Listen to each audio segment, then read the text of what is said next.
أعوذ بالله من الشيطان الرجيم بسم الله الرحمن الرحيم. Lesson number 64, Surah An-Nisa.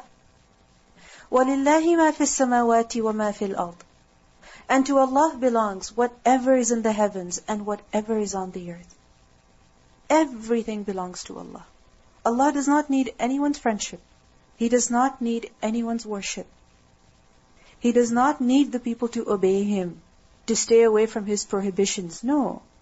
He doesn't benefit from their ibadah and He doesn't suffer any harm from their disobedience. So when people obey, who do they benefit? Themselves.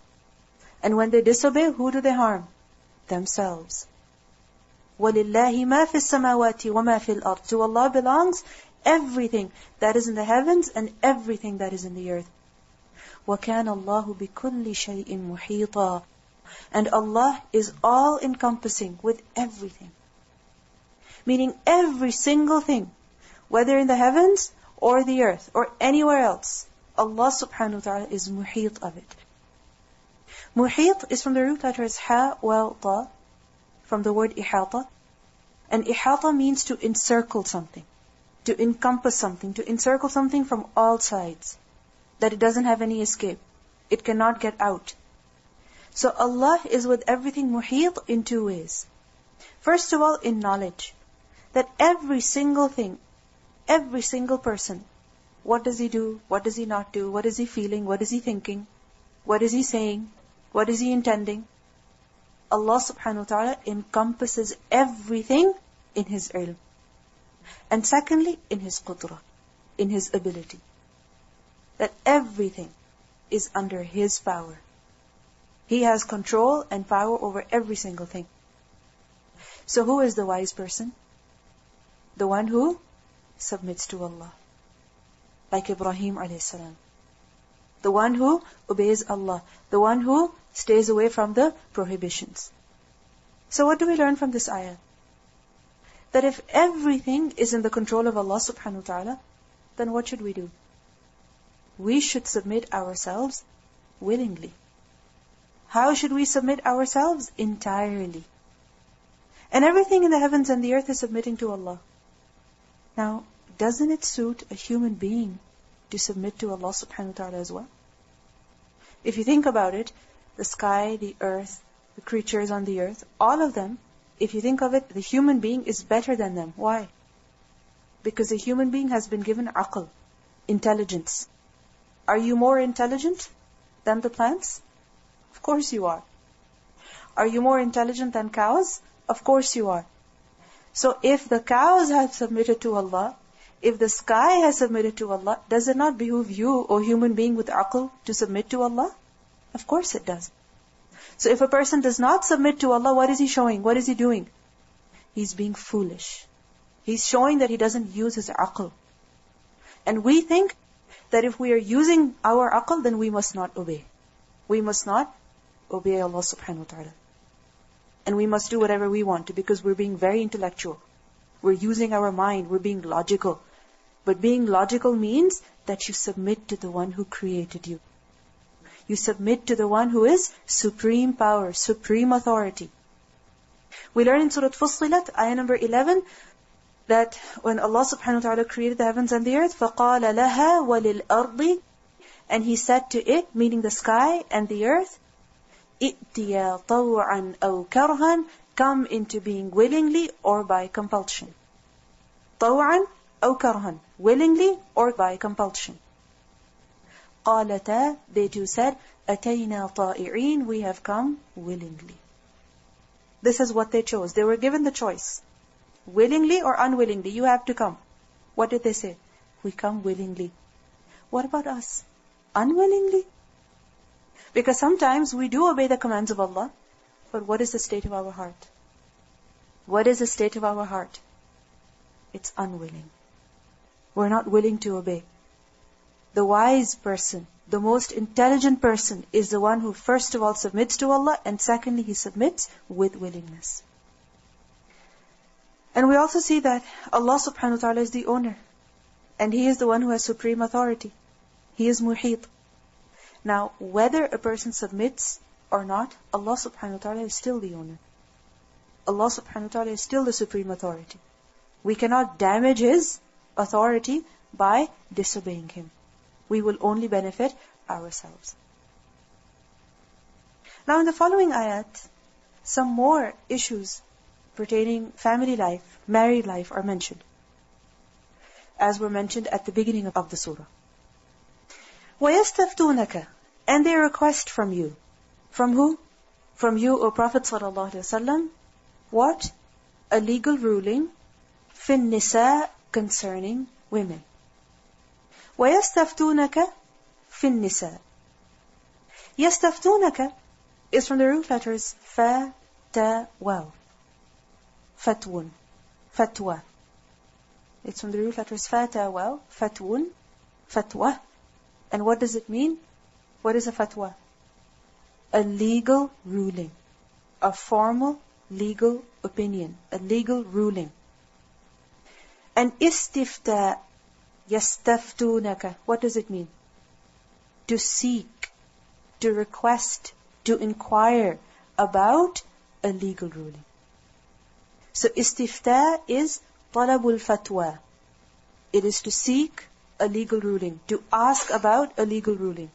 That what am I supposed to do? And literally the word fatwa is used for, it is to state the solution to a difficult matter. What is it? To state the solution to a difficult matter. So there is a difficult matter, there is a confusing state, you don't know what to do. Should you do it? Should you do something? Should you do A or should you do B? Should you deal with it? Should you not deal with it? So it is to state the solution to a difficult matter, and as a technical term, it is a religious ruling concerning a matter. You know, for example, if you're confused about something, you go to your mother, tell me what to do. You're not discussing with her, you're just asking her, tell me what to do. You go to your husband, tell me what to do. You're not discussing, you just want to know what you should do. So this is what? Fatwa. But technically, fatwa is the religious ruling concerning a matter. That what is allowed in the religion. Am I allowed to do this in my deen, or am I not allowed to do this in my deen? So basically, it is a verdict, it is a ruling that is in the religion. Meaning what the religion says about something. Now, there's another term that is used for a verdict, for a decision, which is qada. Qada. And qada is tabyeenul hukm shar'i. What does it mean? It is to clarify, it is to show what the shari'i hukum is, what the religious rule is. Like for example, to the qadi, two people come with their argument. And just remember the story of Tu'ma. The Jewish man came and Tu'ma came. So now there's an argument. So what is qada? To make a ruling, to give a ruling that you are right and you are wrong. It says what? Qada. That you are right and you are wrong. Based on what? Based on this evidence, based on this ayah, based on this hadith, you are right, you are wrong. And qada is also to implement the ruling. You carry it out as well. So qadi is one who judges, one who gives a ruling, and then he also implements. Fatwa, on the other hand, is to say, okay, you are supposed to do this, you're not supposed to do this. But you cannot impose the ruling on the other person. You're only going to tell them that this is what you're supposed to do. You cannot impose it. But qada is carried out. It is implemented. It is forced upon the two people who come with their dispute or affair to the qadi. Now remember that when it comes to fatwa, if you go to a scholar and if you ask him about a fatwa, he gives you the fatwa. But you say, okay, he's not going to impose it on me. He can't force it on me. He's just telling me if I'm allowed to do this or not. So it's up to me whether I do it or not. That's what we think, right? It's my choice. That's what the mufti said, and it's my choice whether I want to take the fatwa or not. And sometimes what do people do? They find one fatwa, they don't like it. Where do they go?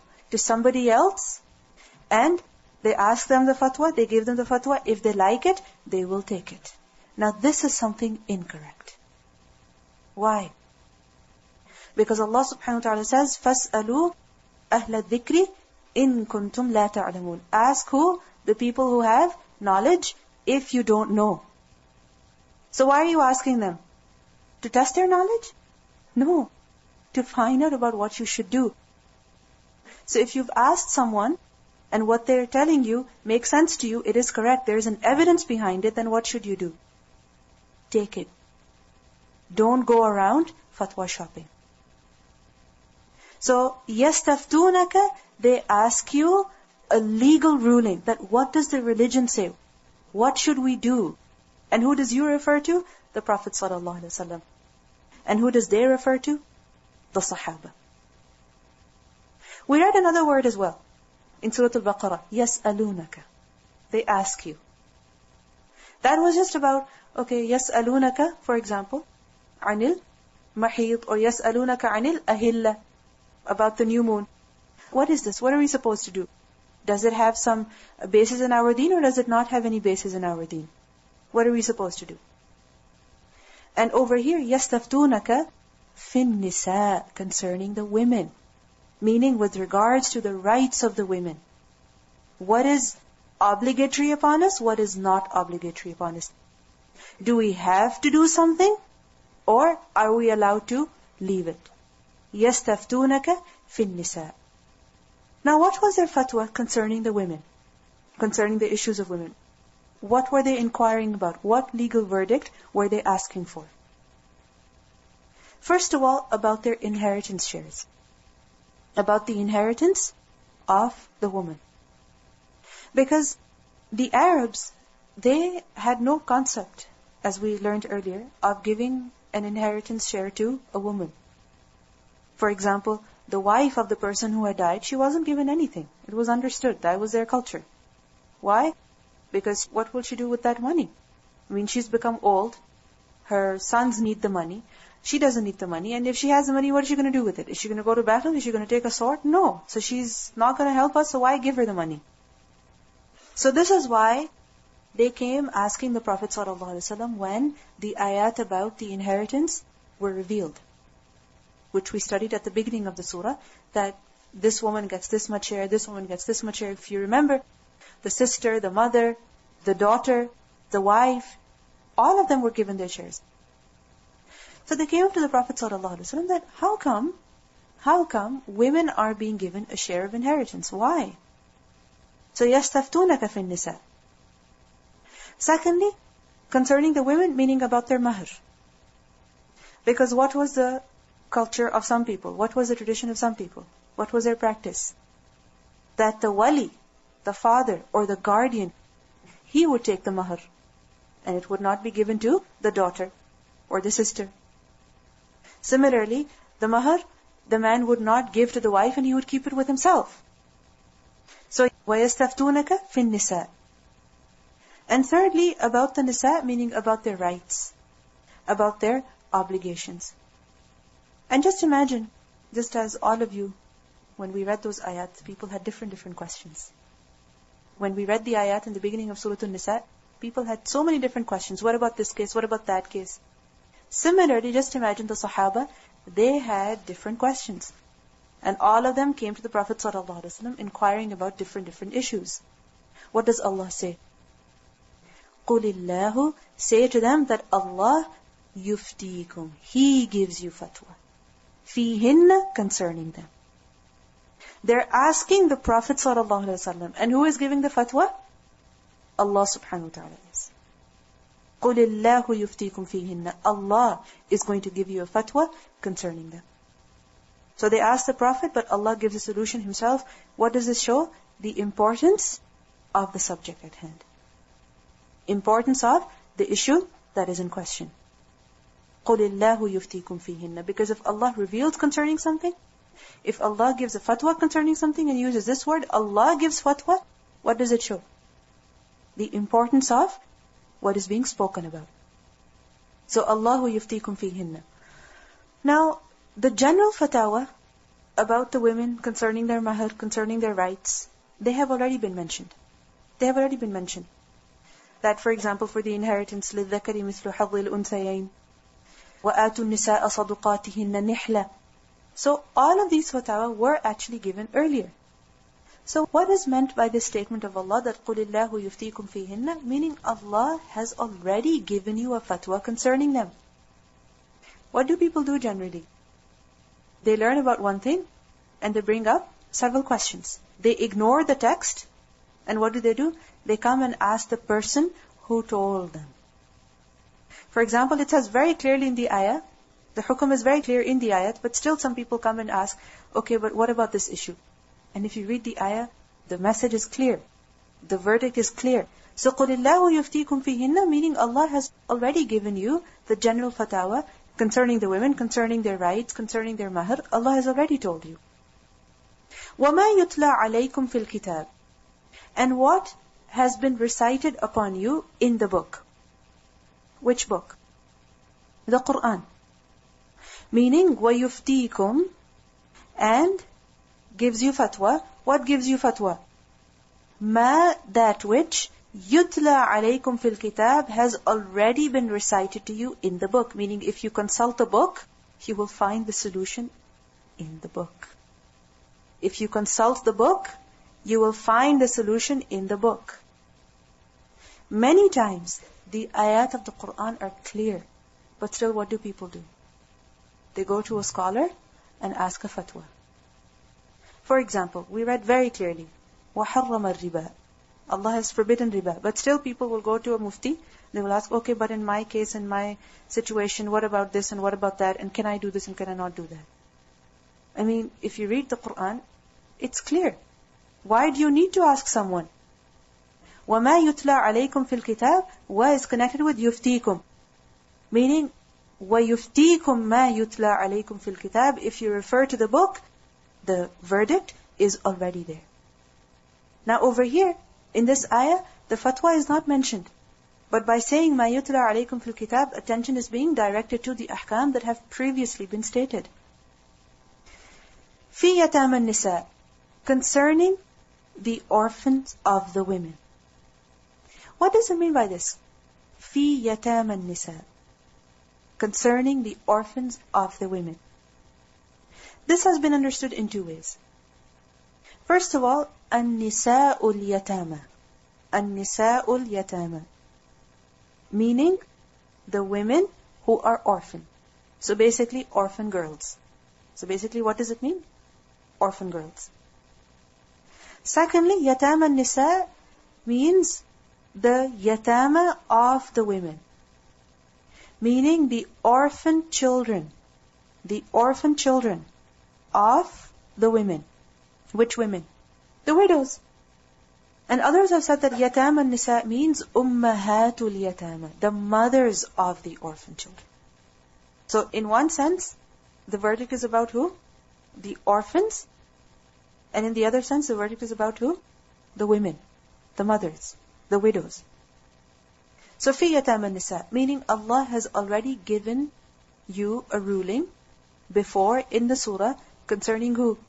Concerning the orphan children, concerning the widows, concerning the mothers of the orphan children. And what was the hukum that Allah subhanahu wa ta'ala gave concerning those women? What was the hukum? Remember? Earlier in Surah An-Nisa, we learned that وَإِنْ خِفْتُمْ أَلَّا تُقْسِطُوا فِي الْيَتَامَى فَانْكِحُوا مَا طَابَ لَكُم مِّنَ النِّسَاءِ. That if you fear that you shall not be able to deal justly with the orphan girls, then marry other women of your choice. Allah already gave you a fatwa. That if there is an orphan girl, and you think that you're not going to be just towards her, then what should you do? You have to marry her? No. Marry somebody else. So Allah has already given you the fatwa. So which women are these? Who are these yatama nisa? Allati, those who, meaning those women who, la tu'tunahunna, you do not give them. What do you not give them? Ma kutiba lahunna. What is ordained for them? What is fixed for them? What does kutiba mean? It is prescribed for them. Meaning it is their haqq, it is their right. What is the right of the woman? What is the right of the woman when she gets married? The mahr. What is the right of the woman when her husband dies? Inheritance. So, Allah has prescribed their shares for them. And these women, what do? لَا تُؤْتُونَهُنَّ مَا كُتِبَ لَهُنَّ. You do not give them what Allah has prescribed for them. Now, who does you refer to? Who is being addressed over here? لَا تُؤْتُونَ. Who does you all refer to? It may refer to the awliya, the guardians. Which guardians? Guardians of the orphan girls. Remember we learned earlier that sometimes there would be a guardian and he would have an orphan girl under his care.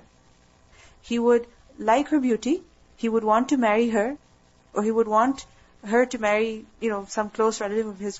But he knew that he wouldn't be able to be just to her. Why? Because there's no one else on her side. Similarly, he would not like her. He would not like her beauty. He had no interest in her, but just because she possessed a date palm, just because she possessed a little bit of property, that's the only reason why he would marry her, to get her inheritance, to get her share. So, لَا تُؤْتُونَهُنَّ, who does you all refer to? The awliya. Secondly, it is said that تُؤْتُونَهُنَّ, it refers to the awliya of the woman, the guardians of the woman, who take her mahr, instead of giving the mahr to her. At the time of marriage, when the husband gives a mahr, who should it go to? The woman or her father? The woman. But what would those fathers do? What would those brothers do? That they would keep the mahr. They would not give it to the woman. So, allati la tu'tunahunna ma kutiba lahunna, those women whom you do not give them what is their share, what is prescribed for them. So basically, allati la tu'tunahunna ma kutiba lahunna, to summarize before we move on, it refers to two types of women. The yatam nisa are who? Two types of women. First of all, the women whom you don't give what is prescribed for them, and yet you wish to marry them. You don't give them what is their right, their mahr, but still you wish to marry them. Secondly, it refers to those women whom you don't give what is prescribed for them, and you also don't wish to marry them. Those women whom you don't give what is prescribed for them, and you also don't wish to marry them. What's the difference between the two?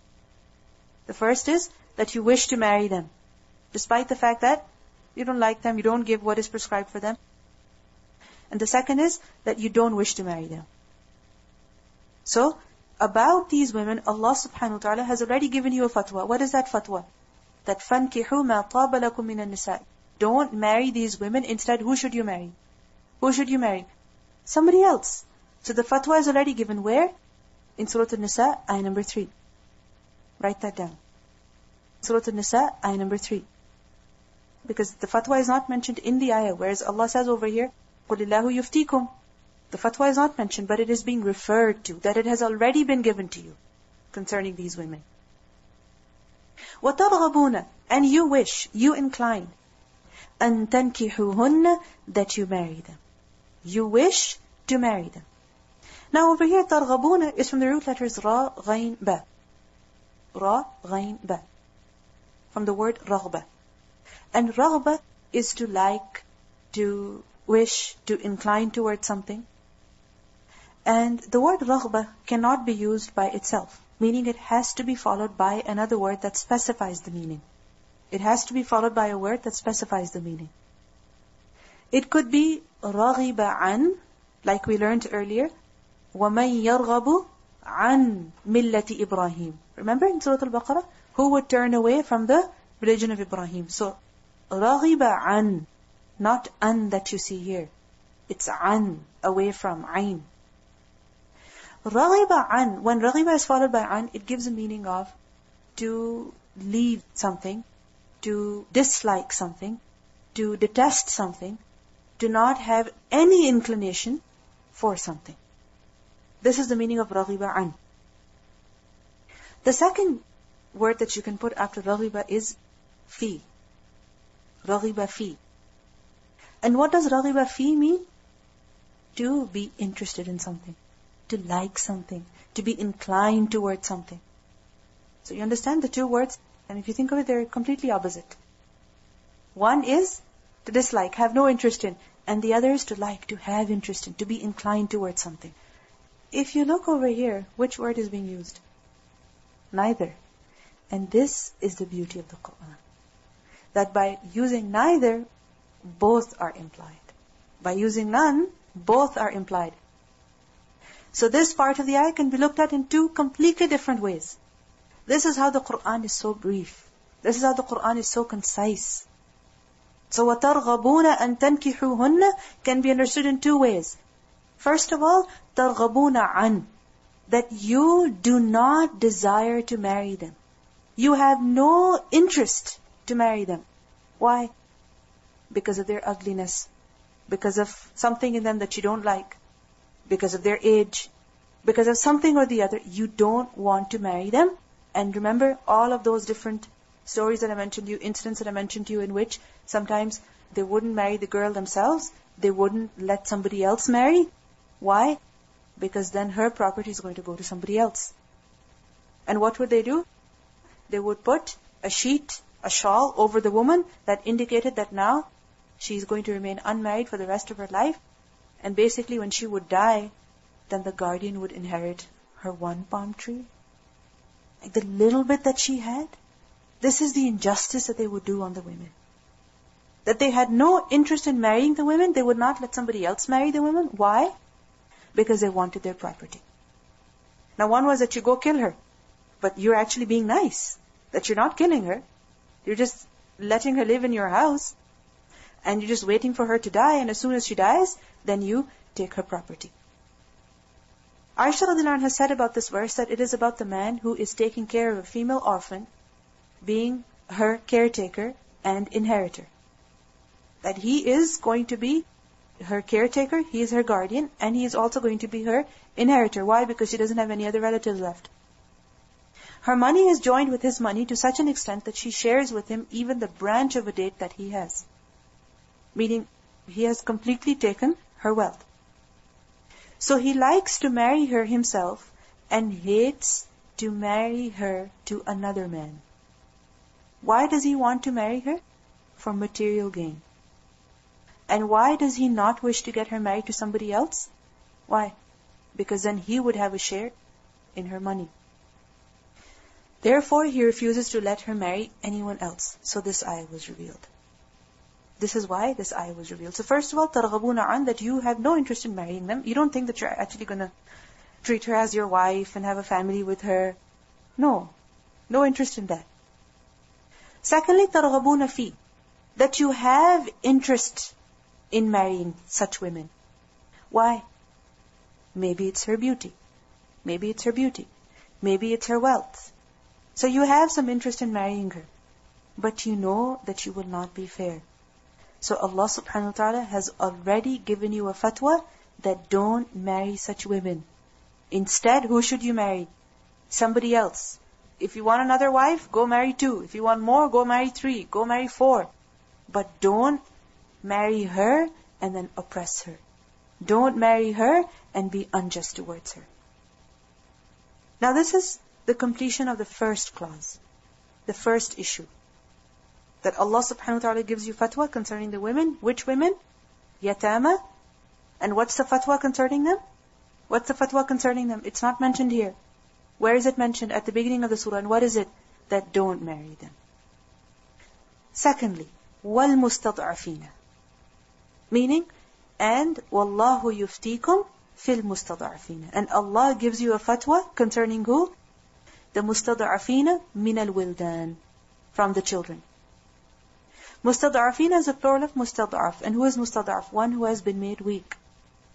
One who has been rendered weak. One who is made helpless. Someone who is oppressed. Who are the mustad'afina min al-wildan? Wildan is a plural of walid. Wildan is a plural of walid. There is another word, walad. And that's the singular of what? Awlad. So walad, awlad. Because remember, walad is used for any child. 1, 2, male, female. But walid in particular is a young child, a young boy, an infant. Like not necessarily an infant, but like a little child. So وَالْمُسْتَضْعَفِينَ مِنَ الْوِلْدَانِ. Who are the mustada'afina min al-wildan? Wildan is a plural of walid. They are minor children. I mean, they are weak. They cannot help themselves. They're completely dependent on others. For food, for going anywhere, for their protection, for their care. They're completely dependent on others. Why? Because of their age, maybe because of their health, or some other reason. So they are minor children, they are weak children. So Allah subhanahu wa ta'ala has already given you a fatwa concerning these children, concerning these orphan children. And what is a fatwa that Allah gave you concerning them? So many fatwa. That don't consume the wealth of the orphan. That if you have to intermingle your affairs with theirs, and still be careful. The person who is poor, he should only charge as much as he needs. And the person who has enough, he should stay away from charging. So all of these issues were clearly mentioned before. Similarly, their inheritance, their wealth. وَآتُوا الْيَتَامَى أَمْوَالَهُمْ وَابْتَلُوا الْيَتَامَى. So all of these issues Allah subhanahu wa ta'ala has already mentioned to you, has already given you a fatwa about.